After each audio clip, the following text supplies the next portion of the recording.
And I thought, this is an audience that is united around the idea that there are great talks out there. So what makes a great talk? What's the science of a great talk? I'm sure all of us have opinions about what we think makes for a good talk or what we think makes for a bad talk, but what's happening under the hood? Can science make this more interesting? So if I do my job well in the next few minutes, you'll never see another talk the same way. If I do my job well, every time you see a talk from now on, you'll have a little bit more perspective. And I'm not going to ruin the talks, I'm not taking away from them, but I'm showing you a little bit about what actually happens in your brain when you experience a talk that's going to make talks richer.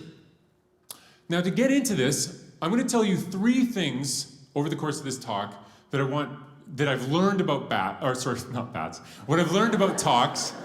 It is about bats, technically, you'll see. But what I've learned about talks, I've got these 3 points. The first one has to do with emotion, and I want to get that across by telling a story about something that happened this summer. So this summer, I went on this great vacation to the West Coast with my family. Thankfully, these are not all my kids, but I'm on the far left of this picture with my 3 kids and my wife. In the middle is my brother. He lives in Edmonton. I live in Toronto. He lives in Edmonton. And then on the far right is Ashley, my cousin, who lives in Vancouver. Now, in our generation, it was just the 3 of us, and we were pretty close. But we wanted our kids to be close. These are the Riskin kids. This is all the Riskin kids from this generation. And we want them to know each other. And so my wife and I are both biologists, and we said, the best place to get kids together is in nature. Let's get them playing in tide pools. And so we went to Vancouver Island, we all got together, and it was magic. These kids exploring tide pools, finding starfish, finding crabs. Sometimes a kid would go off on their own and do stuff by themselves, and then they'd come back. Kids would call their parents over to show things. It was so good that even the siblings were getting along. Like, it was unreal, right? It was what you imagine parenting would be like before you actually had kids and realized that it isn't always like that. It was magic. And so we went to tide pools. We also went to Long Beach, which is, this big stretch of beach between Ucluelet and Tofino. It faces out towards the Pacific Ocean, and it's this huge stretch of sand. And in the winter, there are these storms that push the logs back up against the trees, but in the summer, when we were there, it's just sand. It's like a giant sandbox. And to the kids, it literally was a sandbox. So in the middle there's my son Wallace. He's 8. And there's his cousin Ben from Edmonton, and they're making a fort out of logs, and every once in a while Dad has to come over and lift a big one. But they played for hours, just playing in the sand with the wood. It was beautiful, it was lovely.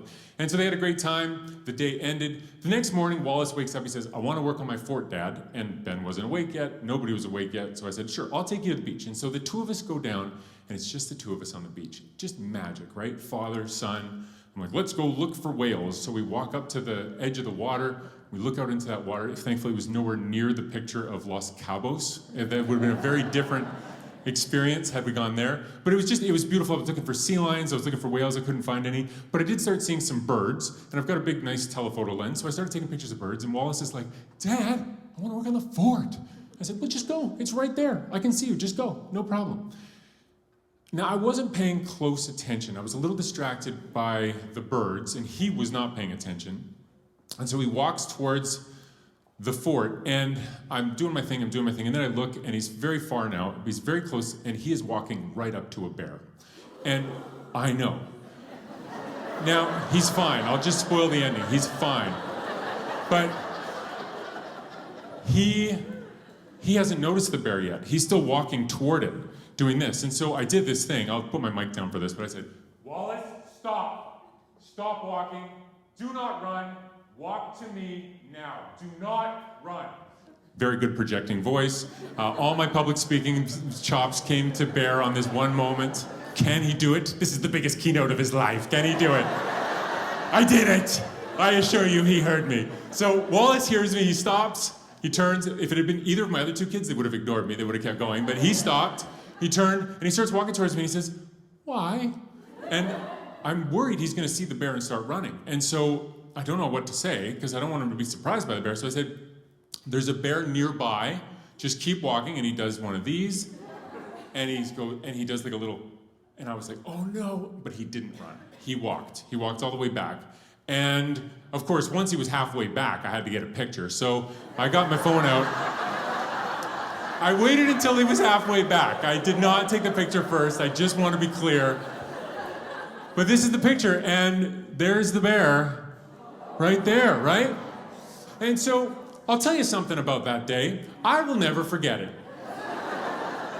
2 days after, I've forgotten. 2 days before, I don't remember very well. That day, I remember very well. I remember everything about that bear interaction. I remember meeting the park ranger after and telling the park ranger all the details. I remember everything about that conversation. I remember when my other 2 kids came and they were mad that they didn't get close to a bear, right? How come he got to be close to a bear? Right, it's like, okay, we'll talk later. But I do remember all that day, and the reason I remember it all is because of adrenaline. So there's a molecule that is secreted in your body when something happens that is important, and it's adrenaline. And when adrenaline gets into your body, yes, it binds to your heart, yes, it binds to your muscles, but it binds to your brain, and it makes you remember things better. It makes you smarter. People who have adrenaline solve puzzles faster. They remember things better. They can pay attention to what they're doing better. Adrenaline soups you up. It's like a steroid for your brain. Now, the second thing I wanted to get across about great talks is what a performer does with that emotional content. So a great performer uses that emotion to get individuals in sync. And I don't mean in sync like in a woo way. I mean literally your brainwaves are synchronized.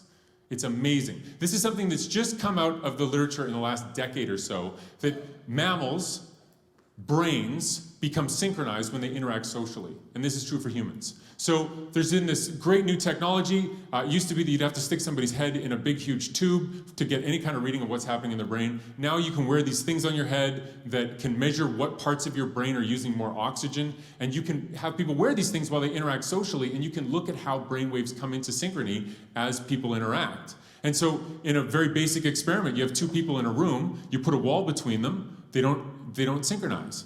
And then you pull that wall out of the way, and as soon as their eyes make contact, their brains go into sync. And when one of them smiles, it happens even more. See? Did you feel it? Yeah, right? It's pretty amazing. And so when somebody gives a great keynote, the people in the audience, they're really focused on just having a good time. They just want a great talk. But a great talk is going to have emotions, and it's going to synchronize their brains, and it's going to do all the things that you want your crowd to have happen so that you can give a great talk. When you bring a speaker in front of a group, you're tapping into something that humans have done forever, since before the written word, to have one person speak to a group and then the group does something. And the reason that is so powerful is because natural selection has maintained it, because groups of people with a great leader do amazing things, and they always have.